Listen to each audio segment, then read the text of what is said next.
Hi friends, welcome to Lotus in the Light, Red Rock Mountain version. Here I am in Sedona, Arizona, hashtag joyride. It was a very impromptu decision. I had some business travel this week on Monday, and last Friday after I finished my meditation, I just felt compelled to book a trip to Sedona, Arizona from there. And somewhere that's been kind of on my bucket list this last year or so, and so I'm just so excited to be here. And I'm in my final hours. I had a very wonderful experience today. Spirit reminded me twice about the importance of momentum. I was on a hike this morning on the airport, I think it's called Airport Vista Trail or something like that, and I had hiked down and I was coming back up to where I had parked, but I had come down to like a lookout point. On my way back up, a gentleman was coming down and I was gonna pull off to the side and let him pass, and he said, "Oh no," he said, "you got to keep your momentum as you're going up this hill." So he moved to the side and I said, "You are not wrong about that." So I had to chuckle at that. I said, although I could use a break, I'm not gonna lie, because I was getting a little tired, but you know, it wasn't a rigorous hike by any stretch, but you know, I'm also not in my peak shape, so but I loved that because I immediately knew that Spirit was giving me a message. And then I had a similar experience where I was headed to a particular mountain trail, and there was no parking available, so I had to kind of come out of there and come back up the road. I had just come down to find like the next parking lot entrance to, you know, trails in the area. And I was kind of I was cruising along, but then the car in front of me really slowed down, and basically I ended up at the bottom of a hill with no momentum, and I'm in a Kia. No, nothing against Kia. I actually really enjoyed the car while I was here, but I'm in this little Kia that doesn't have a ton of get up, I'll say that. And so it was like trying to gain some momentum and gain some speed to get back up that hill was a little challenge for that car. So again, Spirit just reminding me that momentum is important. The laws of gravity, the laws of the universe are all, you know, there's one governing law in this universe, and it's love. It is really the only law, and every other law that we have, and I'm not talking about the laws of the land, the laws governing our human experience that are man-made laws. I'm talking about truly the laws of the universe, the laws that govern our existence. Every law that exists, that governs our existence, is just an expression of love, of the law of love. Even things like the law of gravity, the law of attraction, all of these things are just some form or expression of love, and allow us to experience this life in a deeper, richer way. You know, if we had to think about breathing, if we had to think about holding ourselves down on the ground, it would really hinder our experience. Think about, there's a Artemis 2 that I believe, I've kind of been out of touch with what's going on, but I believe they're still up there out in space there. They were circling the moon the last I saw. But, you know, when you're out there in those space shuttles, you have to tether yourself to things, right? You have to think about holding yourself down and keeping yourself from floating away. And so we came into this human experience with some laws, with some greater intelligence behind us that says, yeah, I'm going to remind you to breathe even when you're sleeping. I'm going to hold you to the ground with this thing called gravity, so you don't have to think about floating away, so that you can really focus and concentrate on sucking every bit of joy and beauty out of this life. But we get into this life, and we don't remember who we are, and we don't remember how much power we have. We don't remember the keys to the kingdom, so to speak, the keys to really living a fulfilling life. And so we instinctively fall into these patterns, and really belief systems that then lend themselves to patterns. But we fall into these belief systems that have been fed to us by those who've come before us, right? Our parents, our grandparents, our neighbors, our community, our educators, our religious leaders, all of that, right? That feed us what they believe are the truths to life. But as I sit here and think about like the state of our world today, we can't keep denying this, you know, I shouldn't say we can't keep, I'm not suggesting that we are denying, but it's hard to miss the chaos that's going on in this world, and the divisive nature of, you know, the wars and the killing and the genocides, and, you know, just things like that, that it's hard to overlook and hard to not feel something about those things, right? And I just wish that there was a way to communicate to the world that we are giving our attention and therefore momentum to the wrong energy. And I say wrong, I never say right and wrong pretty much on these videos. I always say there's no right and wrong. It's just experience. And that's true. This is just experience. We can't really get it wrong. Whatever choices we make might have less than favorable consequences in this life, but that all will count towards experience in the eternal life of our soul, right? It all counts towards experience and growth and learning. And even we can agree that even in our physical experience, when we make what we would call a mistake, we tend to learn from that, right? And it makes us better for it after. And so no different on the grander scale of humanity either, and in that eternal sense.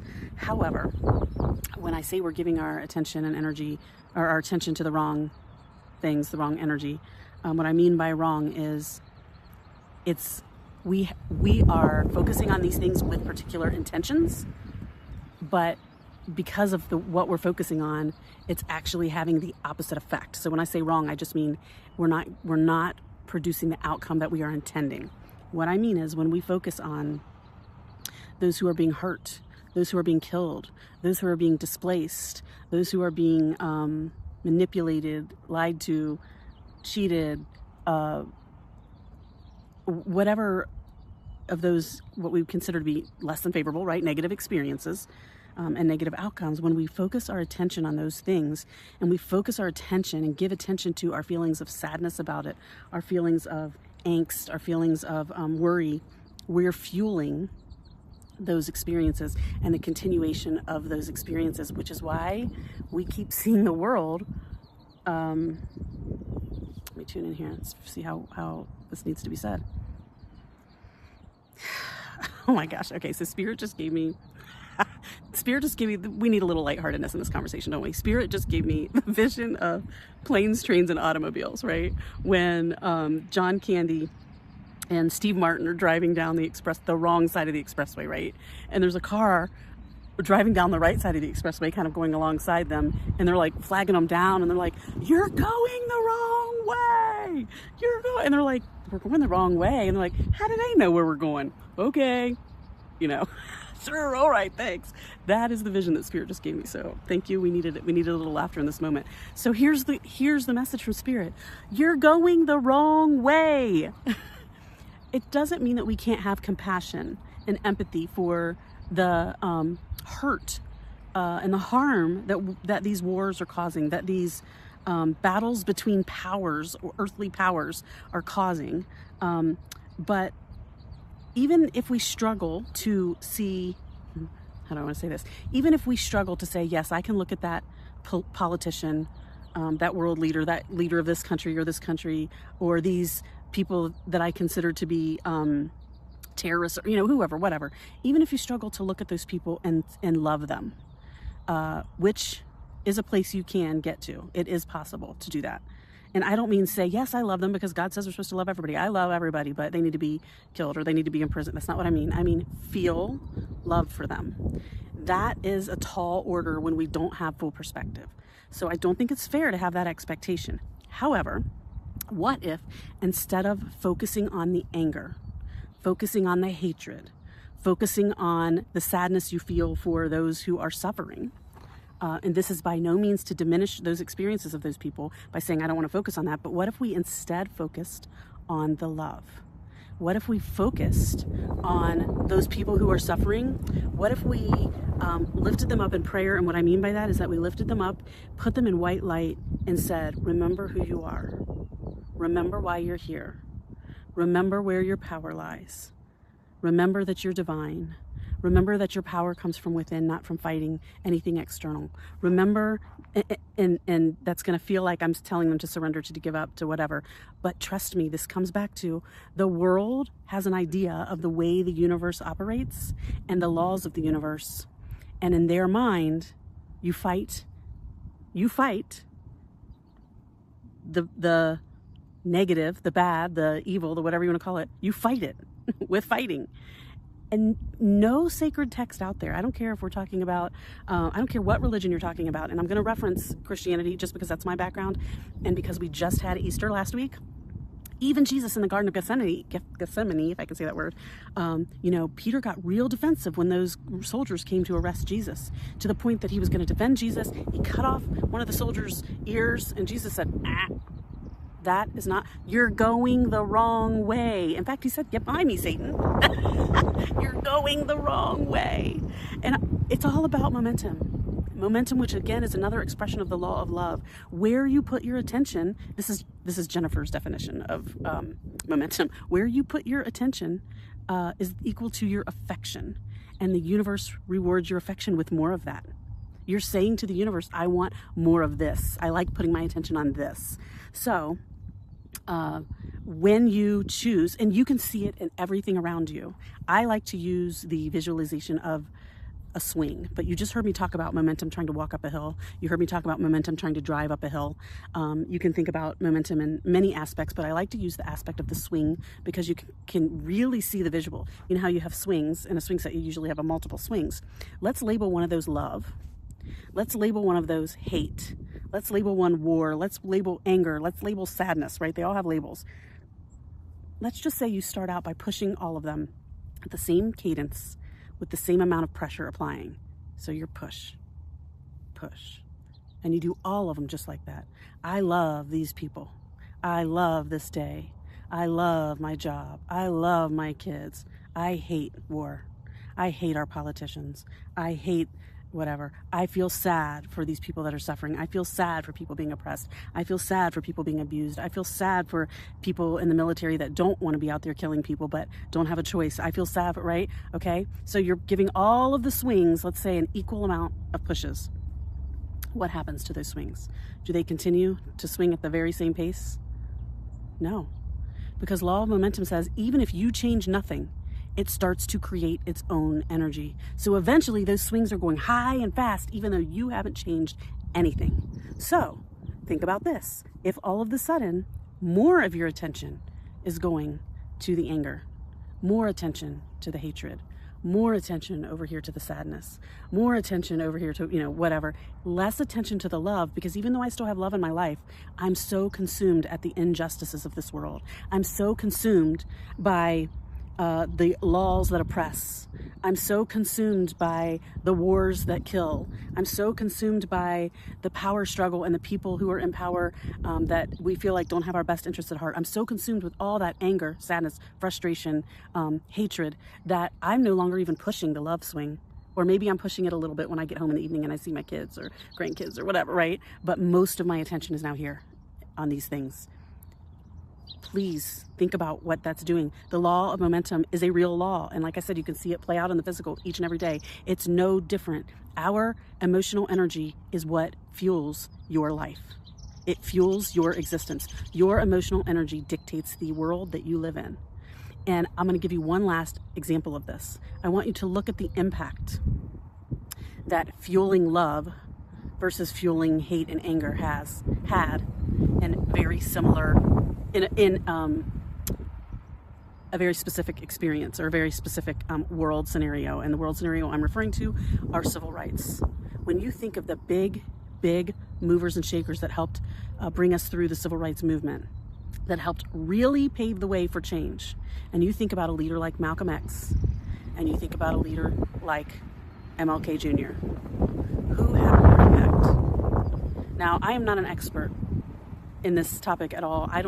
I'm not saying that they didn't both do good things, wonderful things for the movement, but the impact that the choices that resulted in the greatest impact, that are known and remembered to this day, that are honored with a federal holiday even, are from MLK Jr., who operated from a place of love.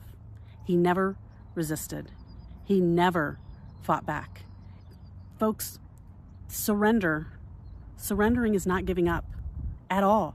Surrender is trusting that you have greater forces working behind you that you can't see. And it's the faith and the knowing that you've won. You've won. And the reason you know you've won is because love conquers all. And I don't just mean that in the, let me tell you something that sounds good and fuzzy. I mean that in the energetic sense. I mean that in the quantum physics sense. I mean that in the, something's on me, sorry. I mean that in the emotional sense, the spiritual sense, the physical sense, all of it, everything in existence heals with love. No exceptions, ever. Everything in existence hurts with fear, anger, hatred, spite, despair. That creates disease. You hear me? That creates separateness. That creates division. Love creates unity. Okay, I'm going to leave it right there. I hope this message all made sense, but I'm just going to say, in the great words of John Lennon, give peace a chance. Put it to the test. Put it to the test. Make a choice to put yourself in an energy of love. And I get that you might struggle to find love and peace and joy in context of the war, of the, of what's going on in the world. I get that. So if that's the case, don't put your attention there. Choose not to think about it if you can't think about it with love. So maybe you instead, if you feel like, and this is another one of these misconceptions. Well, I can't ignore it. Like, these things are happening in the world and I can't ignore it. We have to do something about it. Okay, but if you didn't think about it for 3 days, is that going to change anything from your belief system's perspective? I say it will from an energetic perspective, but if that's not your belief system, what does it matter? Right? So I'm just going to suggest spend a couple days focused on love, peace, and joy. If we had billions of people doing that, if we just had millions or even a few 100,000 that said, I'm going to change my energetic focus and I'm going to focus on love because I know love heals. And love can look like joy. It can look like love. It can look like peace. It can look like hope, right? But it doesn't look like fear. It doesn't look like sadness. It doesn't look like anger. It doesn't look like hatred. So if we can shift our focus together collectively, even just for a few days, I literally would bet my life that amazing, amazing things would happen related specifically to these very things I'm asking you not to think about, or I'm asking you to shift how you're thinking about it, Again, some of you may be able to think about it, but keep it in a love place. Like, I can think about politicians that perhaps I wouldn't vote for, perhaps I don't align with, but I can say, I love them. I pray for them. I put them in light and I try to remind them, you've got this. You are love. You are healed. You are hope. You are a light. And the more we can remind them energetically of who they are and not put dark energy on their back, instead put light energy at their back, the more they will move towards love. We're creating a safe space for them to move towards love. And if you can't find that in your heart to love them, honor them. We all make choices based on what we know and understand. And I can honestly say we're all, even those in power, are making the choices that they think are going to benefit, even if they think it's just going to benefit them. At the end of the day, their belief system would say that's going to benefit more than them, right? It's going to benefit the world in general in some way, shape, or form.